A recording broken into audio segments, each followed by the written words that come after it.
If you're working with enough buyers right now, chances are you're running into this situation often, which is there is a misalignment between expectations and reality. The last 8 months, market conditions have been soft. The current market conditions ramping up, seeing multiple offer situations come back. I'm talking to agents around the country. They're all experiencing this. And here in the San Francisco Bay Area, we are certainly experiencing a multiple offer market resurgence in the early parts of 2023. So how do we have a conversation with our buyers? The truth is we have to help them fill in the missing gaps here because they're thinking, I'm going to wait. What are they waiting for? And that's the question that we need to ask them. It's like, hey, Mr. Buyer, Mrs. Buyer, what are we waiting for? Like, what is it that we're waiting to have happen, right? And chances are they are waiting for the competition to come down, right? So that they can have a similar experience to the buyers that were buying in September, October, and November of this last year. And so we all understand this intuitively, but we need to map it out for them and we need to help them understand. Okay, I completely understand how you feel, Mrs. Buyer, Mr. Buyer, and I've had a lot of clients who have felt the same way. What we found is either one of two things is gonna happen. Right? So what drove, first of all, before back up here, what drove prices down to begin with? Right? What was the biggest factor? They're all going to say interest rates, right? So we want to lead them there, which is the truth. Like interest rates went up, which is what brought prices down. Awesome. So over the next 6 months, either one of two things is going to happen. Number one, interest rates are going to stay where they're at or come down even a little bit more. What do you think is going to happen to competition and prices if that plays out?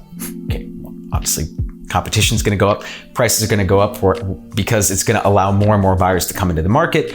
More and more buyers are going to get off the fence. Awesome, great. Okay, so we certainly don't want that to happen, right?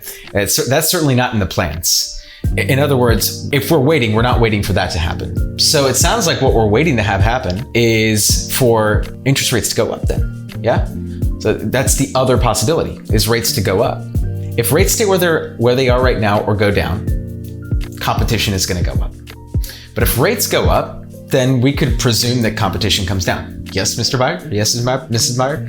Awesome. So what it sounds like is we're going to wait for our monthly payments to go up, if that's the case. So either way, Mr. Buyer, Mrs. Buyer, what we're waiting for effectively is for our payments to go up in either situation. Can you see how that would be the case? Okay, so what do we know traditionally about the spring market? The spring market's typically very competitive, yeah? And what are we seeing right now? A very competitive environment, yes? Okay, awesome. So are we gonna wait another 3 months to be in an even more competitive situation, in all likelihood? Or are we gonna take advantage of the fact that we're buying homes at a significant discount from where they were at in May of last year and allow the market to build equity for us? Are we gonna wait or are we gonna allow the market to build equity for us? When you put it like that, all of a sudden you put them in a position where they feel like they're winning. And that's what we want to do, because the true underlying fear, the gut feeling here is that they are making a mistake, right? And they don't want to overpay and feel like the sucker. And so we can help them, because anyone who's buying between now and the end of February is in a really good spot. Maybe even like middle of March. So if we can get buy-in on that concept and we can allow them to feel like they're winning, because that's the absolute truth, then you're gonna help more buyers get into the contract, they're gonna love you, and you're not gonna be stuck in the rat race of the really tough spring market, which is March, April, and early part of May. Do that, take that all the way to the bank. This is Danny Gould, selling Silicon Valley. Stay legendary, everybody.